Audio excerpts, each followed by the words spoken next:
Hello, everyone, and welcome to the Tundegirl Experience. I'm your host, Tundegirl. So, today we're going to be exploring a very fascinating topic that sits at the intersection of culture, history, language, identity, and spirituality.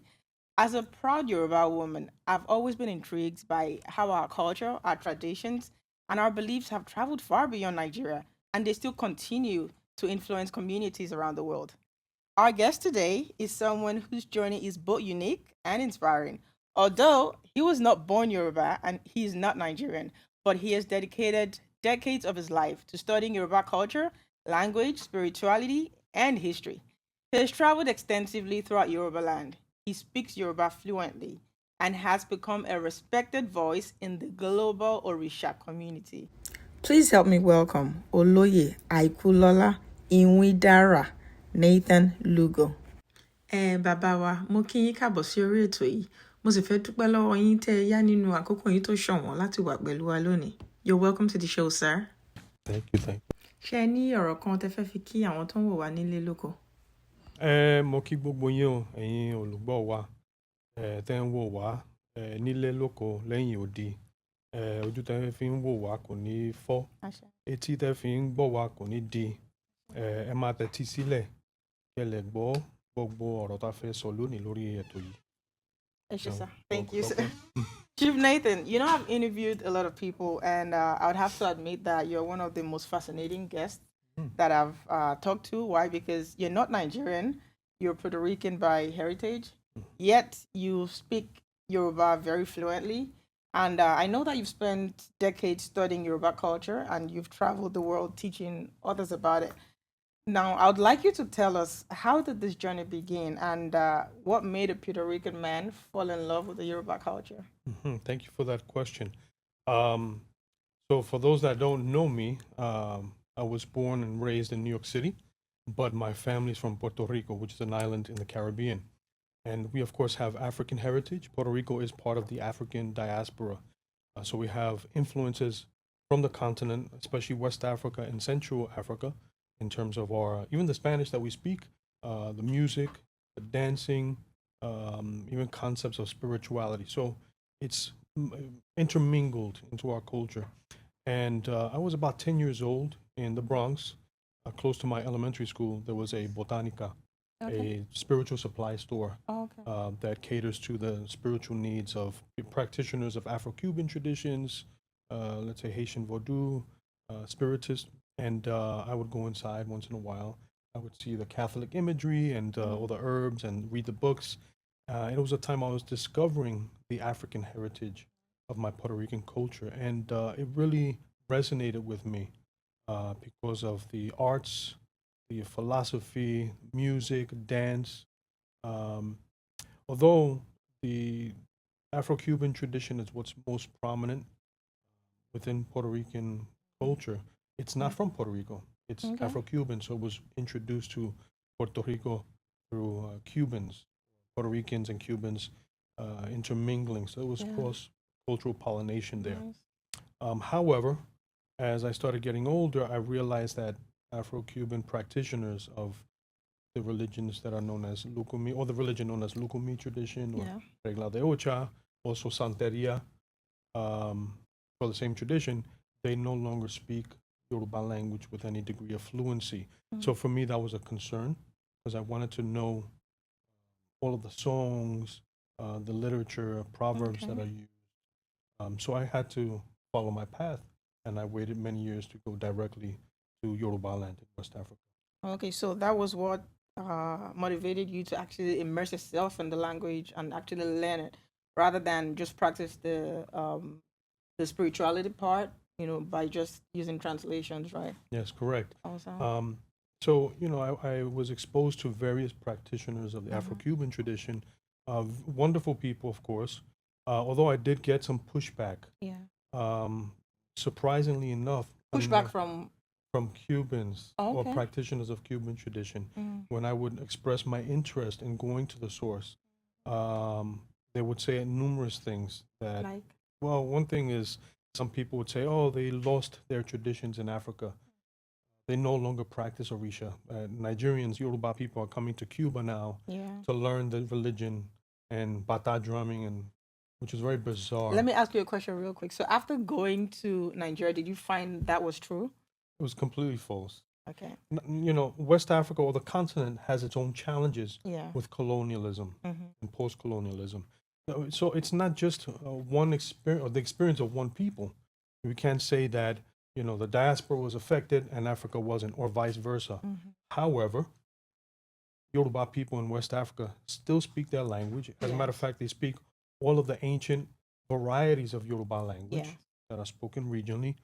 The sacred places, sacred bodies of water, forests, even the structure, the social structure of each kingdom is still intact. Of course, there's been modifications. All Mm-hmm. cultures change with time, Yeah. but that is our source. There's no denying it. So I've been able to do a checklist of various false narratives Yeah, that's that have good. been proven wrong. Um, yes. So, there's something I always say. I feel like sometimes it takes, um, let me say, a foreigner or someone like, yourself to help us appreciate what we've had all along. Now, what do you think many Yoruba people take for granted about their culture that people like you know, appreciate deeply? Mm. Yeah, you know, it's even an observation here in the West where there is a heightened sensitivity to race. And that's Mm-hmm. not an experience in West Africa where there's Yeah. homogeneity within the population. So me myself being a white Latino, you know, coming on this program or others, it can set off, trigger certain reactions. Yeah. So I always want to let people know that, you know, I don't want to be this kind of token white Latino. Mm-hmm. You know, that's not my. I don't feel comfortable with that either because I know Okay. how, you know, Yeah. how emotional Mm-hmm. things are. So I'm part of, you know, the, let's say, the front of, or the group of people that are challenging certain notions or dichotomies. You know, this tradition has been preserved in the diaspora as well as in West Africa, where everyone has been struggling against certain forces that would annihilate it. Yeah. You know, and African peoples in general throughout the world. Mm-hmm.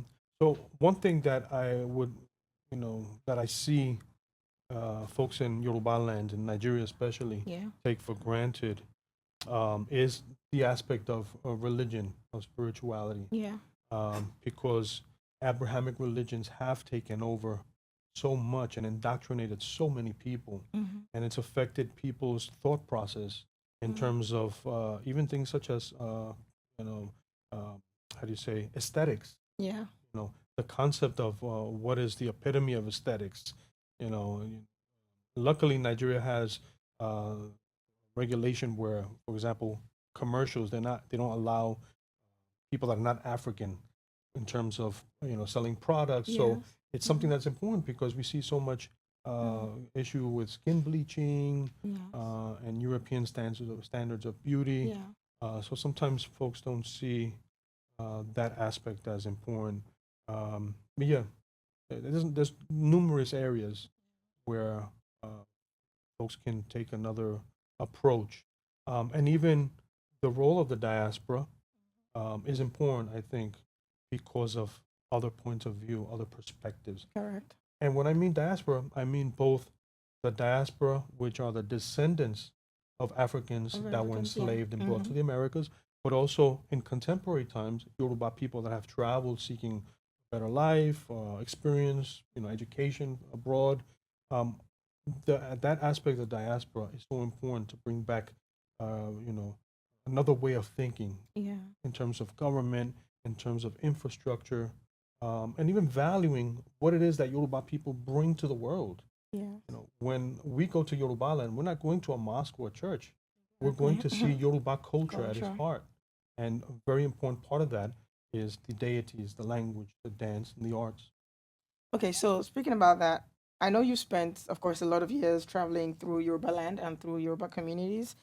Now, what would you say has made the Yoruba culture still resilient as it is today? I think that Yoruba culture is modern in the sense that it's a living tradition. You know, Yeah. it's not one that was cut off for generations or even centuries and then brought back to life in a neo version. We're talking about uncut tradition Yeah. from ancient times. And Yoruba culture, as other African cultures that neighbor it, have the ability to maintain identity, but also receive that which is foreign or from abroad or from another Yeah. culture and reinvent it, implement it in a way that is uniquely Yoruba. Yoruba. And we see that with textiles, we see that with, containers or vessels for Orisha. Even aside from Yoruba religious tradition, all aspects of the culture have that. What are some of the biggest misconceptions from your experience Mm. that people have had about the Orisha spirituality? Well, it depends on what side of the Atlantic. Okay. Because if you're speaking with Yoruba people in Nigeria, most Nigerians that are not practitioners of Isheshe, Yeah. of Esin Orisha Ibile, they get information through third parties. And Yeah. oftentimes, Nollywood has been an unfortunate means of communicating what people actually believe Yes. about the tradition and indigenous spirituality. And of course, Nollywood wants to sell and make money and whatever So more sense like a lot of the problem comes from us still, from the roots. Unfortunately, yeah. So Yes. it's a funny thing where colonialism and those that colonized, they did the damage that they did. Mhm. They helped with some infrastructure, but of course that infrastructure was to benefit them. Once they left, that disease spread on its own, amongst the population. So it's unfortunate, but a lot of Nigerians themselves have a hand in, continuing these colonialistic And forms of spread the mentality. misinformation. Yeah. Unfortunately. And then, sorry to cut you off, Yeah, but that's fine. on the other side of the Mhm. Atlantic, you have folks that may have never traveled to West Africa for various reasons, but also may not have been exposed to practitioners, have Yeah. not read books.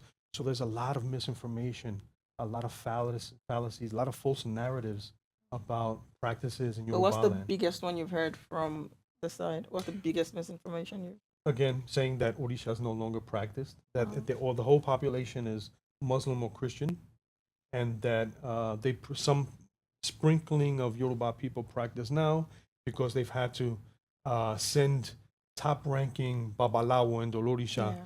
to Cuba or Brazil to relearn traditions and bring them back Back to Yoruba Oh land. wow. So that's the most bizarre And thing. we've already said you found that to be totally Completely false. false. Okay, so Completely that's false. sorted. Now beyond language, beyond tradition, Mm. and beyond spirituality, I know that every culture has some wisdom to offer. Now, if I may ask you, what lessons would you say you've learned from the Yoruba culture that you believe the modern world today needs to know?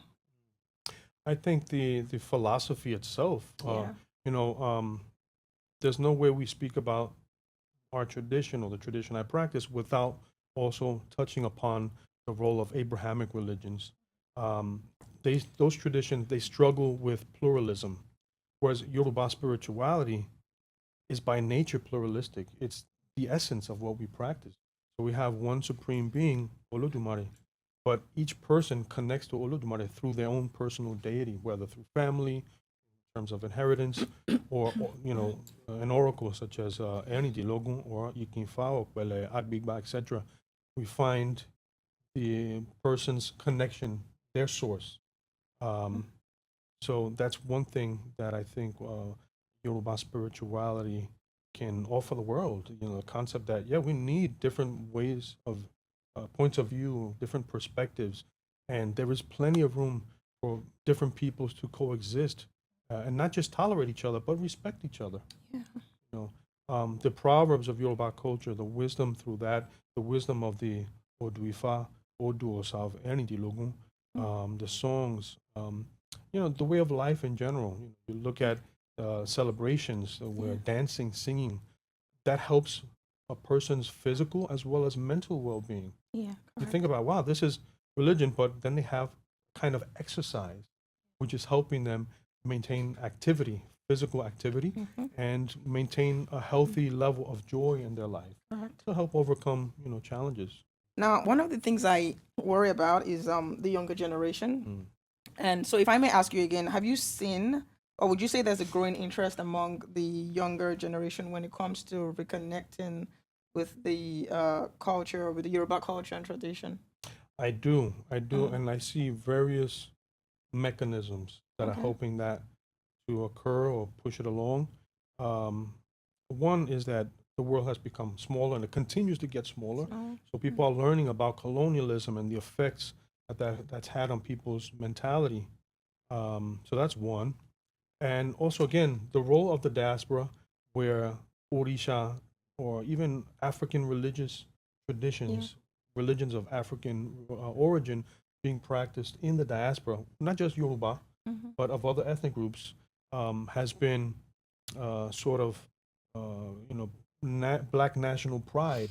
It's Yeah. allowed people to survive the harshness of first slavery and then abolition and everything that came along with that. Correct.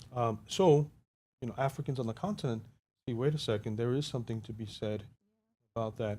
Another motivation is, the newer generation that's involved in music and Mm-hmm. movies, Yeah. theater. So, in order to capture a younger audience, if you will, Mm-hmm. you need to make the traditions applicable or interesting Yes. for the time. So So, meaning we can introduce it even like through our everyday life, like the music, yeah, acting, and while we maintain the ancient, there's still room for us to make it applicable and interesting for yeah. younger populations.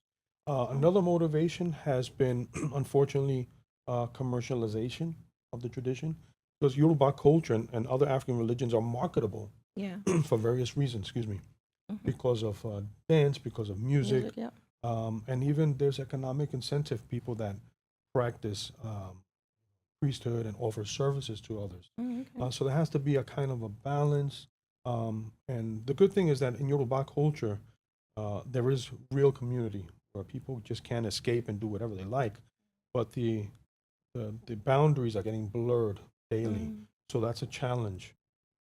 Also, within the newer generation, there are people that are more eclectic and whimsical, kind of hybridizing. So oftentimes these individuals, they don't have mentors that they are responsible to okay. or they're accountable for. They have some accountability.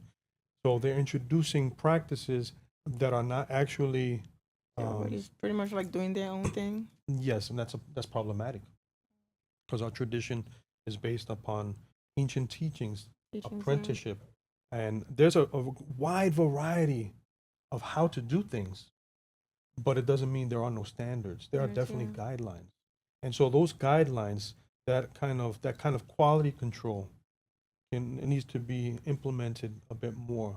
And that can be well done, by having a mentor and actually learning from, the right sources. Correct, and also not being guided solely because of the monetary incentive, Mm-hmm. which unfortunately in Yeah. communities that are struggling financially, this is an avenue of a means of finding their way out of poverty. So Mm, there's a lot of social work that needs to be done done.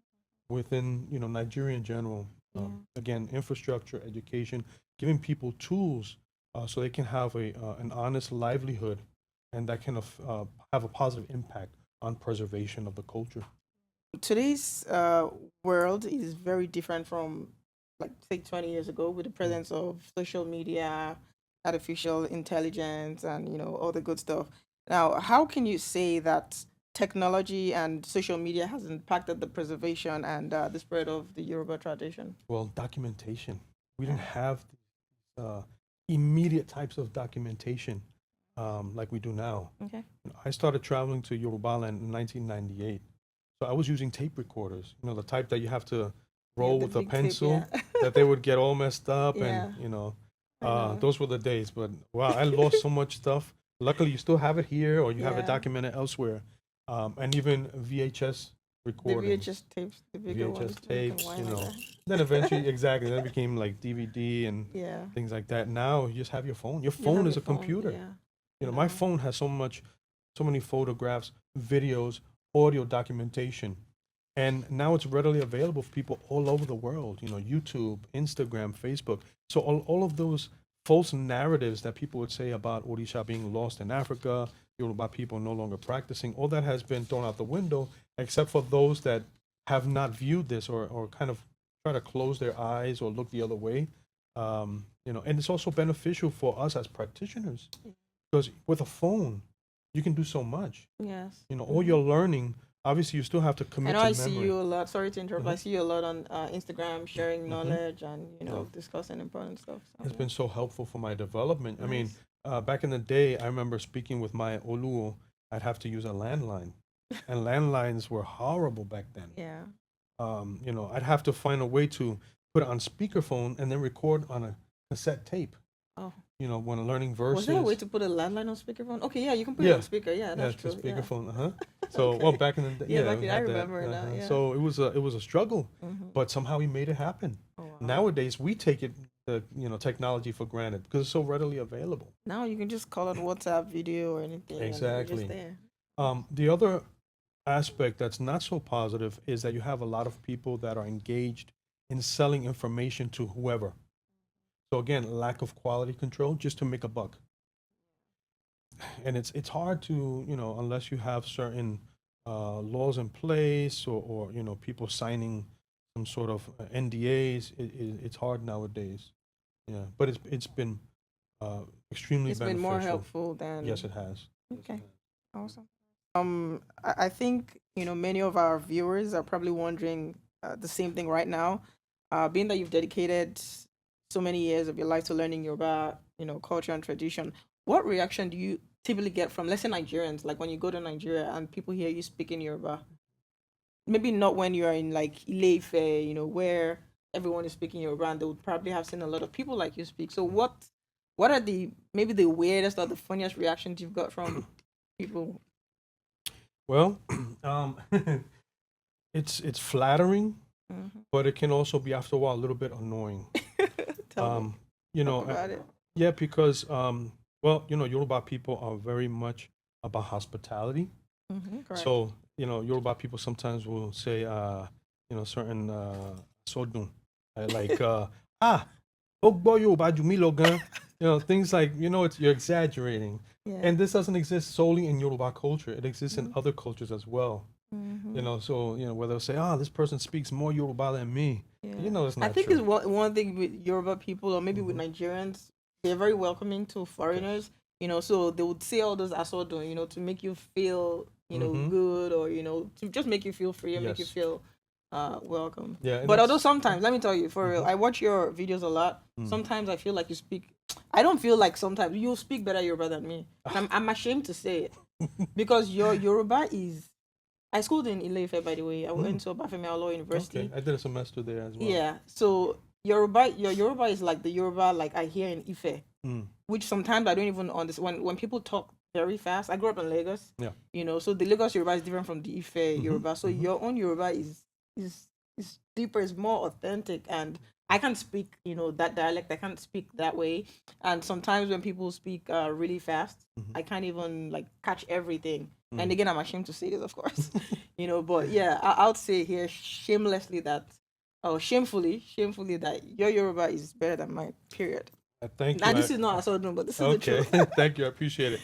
I don't necessarily agree, Okay. but I But accept. you had me speak Yoruba like just now, Uh-huh. and I was kind of, you know, stuttering, and it didn't sound Well, pure. the thing with Yoruba language is that there's different varieties, Yes. and also Yoruba language has different levels of Mhm. fluency. You know, I mean, you can go down a rabbit hole with Yoruba language. Yeah. That's one thing that I really love about it, and Mhm. it's a constant challenge. Yeah. Yoruba is so deep.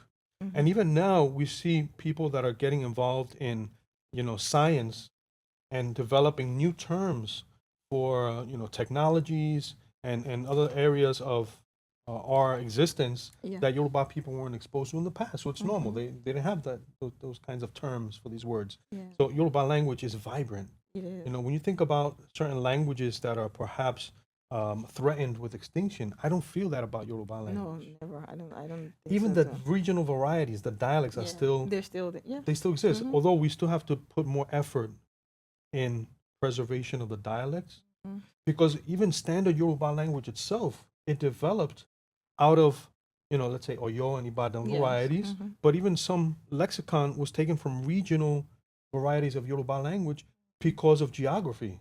You know, the Ilaje, they are coastal, so they're gonna know or have terms for, you know, animals of the sea Mhm. more than people that are in inner, you know, northern areas of Yoruba land. And so that's how the standard variety of Yoruba language that is used is how it was created. Yes, enlightenment. So another thing I want to add, though, it gets annoying in Nigeria a bit. People are so surprised. I'm like, come on, Yeah. guys, you've seen Westerners, come to Yoruba land, learning Yoruba language. It doesn't offend me as much as I just want to have a conversation because, Yeah. folks in Nigeria speak English. Yeah, I'm not exactly. wowed by that. Yeah. And many Nigerians speak multiple languages, For that. even regional varieties of the language that they have as a standard. Um, you know, so I think about that, and but then I go over to Benin Republic, and it's a whole different. Hmm. Tell me about And when I started speaking Yoruba language, there wasn't this, wow effect. It was kind of normal, which was pleasant because sometimes I don't want to be I don't want to be the center of attention most of the time. it. I just want to interact and make friends and live a regular life, Yeah. especially when it comes to my Orisha community. So in Benin Republic, it's so But then normal. it's more normal there, yeah. I've asked several people, and some people have said it's because of the influence of the French, or it's because they're shy, or they're trying to. But then I've asked others, said no, for us it's no big deal. I mean, we've seen foreigners come and speak Yoruba language, and it's pleasant. I'll just say that it's very pleasant. Awesome. Mm. Awesome. Great stuff. Mr. Nathan, this has been an incredible conversation. And before we wrap up, I'd love to leave our viewers with something meaningful. So, if you could leave Yoruba people around the world with one message about preserving the heritage, what would it be? Decolonize. Work hard to decolonize. It's had so much negative impact on the way Yoruba people see themselves, what is valuable in the world.